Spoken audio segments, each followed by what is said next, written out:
السلام عليكم ورحمة الله وبركاته. اللهم صل وسلم وبارك على الحبيب المصطفى صلى الله عليه وسلم. ازيكم حبيبي، عاملين ايه؟ يا رب تكونوا بخير وفي احسن حال دايما. قبل ما نبدأ الفيديو بتاعنا، اذكروا الله، الا بذكر الله تطمئن القلوب. لا اله الا الله وحده لا شريك له. النهارده الفيديو بتاعنا حلو جدا جدا وان شاء الله تستفادوا منه كتير قوي. لكن قبل ما ندخل على محتوى الفيديو بتاعنا، اضغطوا لنا لايكات كتير وشجعونا ننزل لكم كل جديد. اول حاجه كده عايزه اعقب عن امبارح، الفيديو اللي نزلته امبارح تغذيه الدجاج على الدود او الديدان. الناس كتير جدا ما سمعتش الفيديو وردت من عنوان الفيديو، قالت ناس كتير جدا، لقيت كومنتات كتير جدا: الله يقرفك، ايه القرف ده؟ انا كنت بتابعك من النهارده مش هتابعك تاني، انتي قرفتينا. ازاي تاكلي الطيور بتاعتك دود؟ ازاي بتغذي طيورك على دود؟ ازاي يعني كومنتات غريبه جدا. انا لغيت الاشتراك، واللي يقول لي الله يقرفك هتجيب لنا المرض، واللي يقول لي مش عارفه ايه. ليه ده كله؟ يعني انا حتى قلت في الفيديو يا جماعه الخير، انا مستحيل ااكل طيوري دود، مستحيل. انا قلت لكم هو ليه فوائد، وناس كتير جدا جدا بتستخدمه. ناس كتير جدا بتستخدمه لتغذية الطيور عندها في المنازل او في المزارع. لكن انا عندي، او انا بالنسبه لي مستحيل. يعني انا قلت لكم انا بالنسبه لي مستحيل اغذي طيوري على الدود، يعني حاجه من رابع المستحيل. انا قلت لكم انا اصلا لما بسمع اسمه او بنطق سيرته كده جسمي بيقشعر، اللي هو حاجه يعني حاجه مقرفه جدا او حاجه مقززه جدا. انا مستحيل اعملها. يعني الناس بتشوف العنوان وتقوم كاتبه كومنت على العنوان وخلاص على كده، ما تدخلش تشوف تفاصيل الفيديو ايه او بيتكلم عن ايه او كده. يعني حاجه غريبه قوي والله العظيم. انا بقيت استغرب الكومنتات، والمفروض ان انا بقى ادخل على كل كومنت مثلا ارد عليه اقول له ده انا بقول كذا كذا كذا في الفيديو، ده انا بقول كذا كذا في الفيديو. لقيت كومنتات يعني مش عارفه، انا مش عارفه اقول لكم ايه بصراحه. يا جماعه الخير، هرجع واقول تاني، الدود ناس كتير جدا جدا جدا بتغذي طيورها عليه، ناس كتير جدا جدا بتعمله بروتين ببلاش، وناس كتير جدا بتغذي طيورها عليه ومستخدماه من سنين على سنين ومن قبل غلا العلف كمان. لكن انا بالنسبه لي مستحيل استخدمه كاكل او غذاء للطيور عندي، مستحيل. وقلت لكم في الفيديو اللي فات ان انا بحافظ جدا جدا ما ينزلش نقطه ميه في الارض عشان ما الاقيش حشره او دوده تحت الميه او في الفرشه بتاعه الطيور عندي. فازاي هاكلهم؟ يعني ازاي هاكلهم حاجه زي كده؟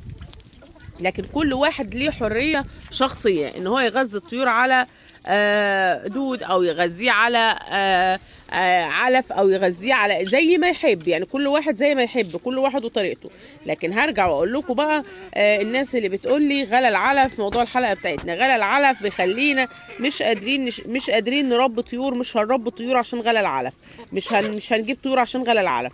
طب يا جماعه الخير كده خلونا نتكلم مع بعض كده بكل بساطه ونقول احنا مش هنجيب طيور عشان غلا العلف. طيب هتقدري يعني خلاص انت مش هتجيبي، انت خدتي قرار انت مش هتجيبي طيور عشان غلا العلف. طب هتقدري برضو تشتري طيور في غلا الطيور ده؟ هتقدري يعني لو انت عيله مثلا مكونه من 5-6 افراد، هتقدري تشتري لهم فراخ وبط وحمام او البروتين زي ما هتدخلي وزي ما نفسكم بتاكل. يعني في ناس بتحب جدا اكل الحمام، في ناس بتحب جدا جدا اكل البط، وفي ناس بتحب اكل الفراخ. هتقدري تشتري الكميه اللي مطلوبه تدخل جسم ولادك او المطلوبه في بيتك، هتقدري تشتريها. ما اكيد برضو شراء الطيور غالي جدا جدا ومكلف جدا. يعني عايزه اقول لكم اصلا الا من رحم ربي، يعني ناس كتير يعني مثلا زي الفراخ البيضاء النهارده بتبقى تنفيذها 36 37 او 38 مثلا تنفيذ، فبتلاقي اغلب المحلات يبيعوا 45 و43. تلاقي المربي اي نعم مش كسبان بالعكس، ممكن يكون مش لامم التكلفه بتاعته اصلا. لكن برضو اللي كسبان في الموضوع ده التجار والبياعين بقى، محلات التنظيف والكلام ده كله. طيب التاجر مش كسبان، طب انا هربي ليه؟ ما هو عشان التاجر مش كسبان، عشان في حاجات كتير جدا انت مش هتعمليها. يعني في حاجات كتير جدا المربي بيعملها انت مش هتعمليها، فمش هتخسري. انت لو بتربي في بيتك على الاقل خالص هتوفري ايجار مزرعه هو بيدفعها قد كده كل شهر، كمان هتوفري اجره عامل هو بيدفعها برضو مبلغ وقدره كل شهر. فطبيعي جدا ان ده كله بنضاف على ثمن الكتكوت، فيبقى في خساره ليه. كمان هتوفري فرشه، اللي هو مش هتروحي تشتري مثلا ب 10000 جنيه تبن او ب 10000 جنيه نشاره. كمان حاجه مهمه جدا ان انت هتوفري امصال وادويه. انت لو بتربي حاجه في بيتك مش هتدي امصال ولا ادويه. انا بربي شويه فراخ تسمين 50 ولا 100 فرخ في بيتي، مش هدي مصل ومش هدي ادويه، غير لما يربي 5000 مثلا او 10000 فرخ، فهو مضطر ان هو يدي امصال وادويه، مش عشان خاطر مثلا هو بيعالج الفراخ عشان ما يعني يديها مثلا، لا هو عشان خاطر هو يلم يبقى وقايه ان الدوره بتاعته تطلع صحيحه وسليمه ما فيهاش اي امراض او اي فيروسات. ممكن يدخل فيروس لا قدر الله يدمر له الدنيا، يعني فيروس يدمر له 10000 فرخ او 5000 فرخ، تكلفتهم فلوس قد كده. لكن انت مش هتفرق معاكي، انت اصلا كده كده مربيه 20 30 فرخ، فمش فارق معاكي اللي هو بيفكر فيه.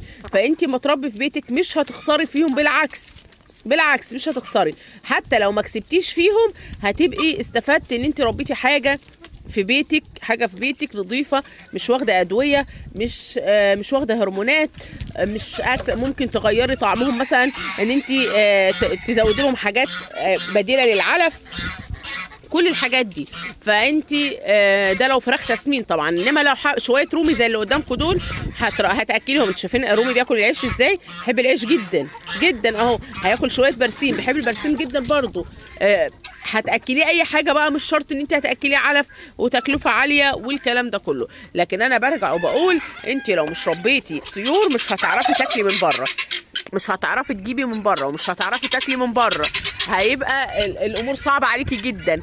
بصي هتبقي خسرانه كتير. عندك مكان استغله، ما تفكرش ان العلف غالي وتقول مش هربي. ربي اكتفاء ذاتي، ما تربيش وتبيع، ما تعملوش تجاره. ربي اكتفاء ذاتي اللي هو على قد اكل بيتي. يعني ربي 20 فرخ، ربي 5 روميات على قد اكل بيتك، وليكن مثلا على شهر رمضان ان شاء الله 5 روميات هيكفوكي وهيفيدوا منك لبعد رمضان بكتير جدا.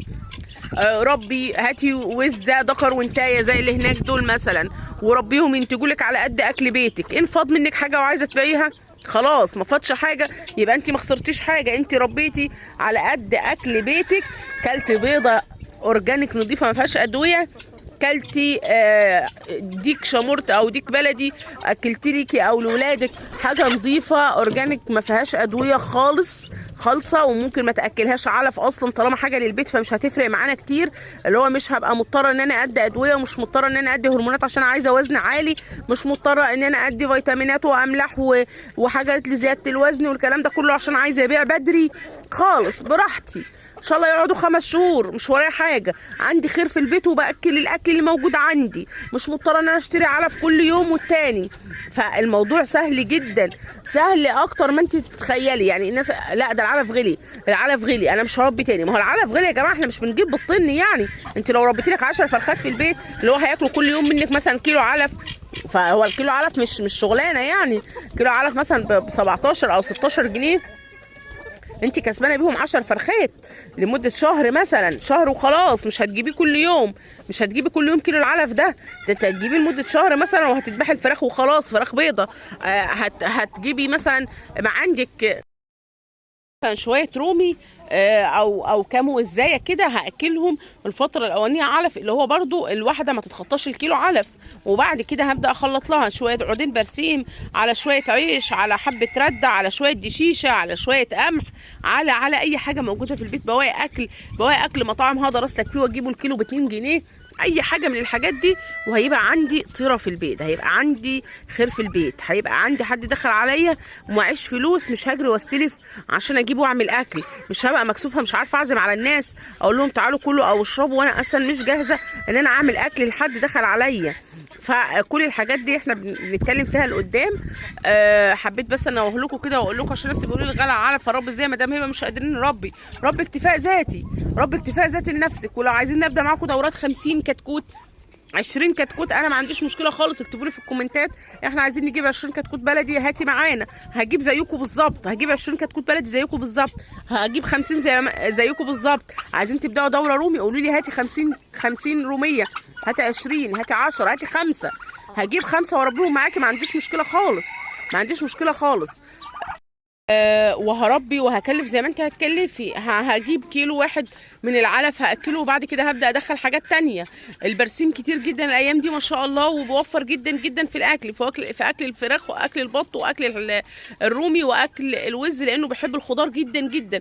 فكل ده زي ما قلنا كده حاجات بتوفر في الاكل. حبيت بس انا اقول لكم كده، واقول لكم ان شاء الله الايام اللي جايه كلها مواسم، ومش هنقدر نشتري حاجه من بره، مش هنقدر نجيب عشان عزومات رمضان، مش هنقدر. فهنبقى لازم يبقى عندنا الخير في البيت. يا رب الفيديو بتاعنا يكون عجبكم النهارده. لو عجبكم الفيديو غطوا لايك وشير وسبسكرايب للقناه. اشوفكم فيديو جديد ان شاء الله. والسلام عليكم ورحمه الله وبركاته.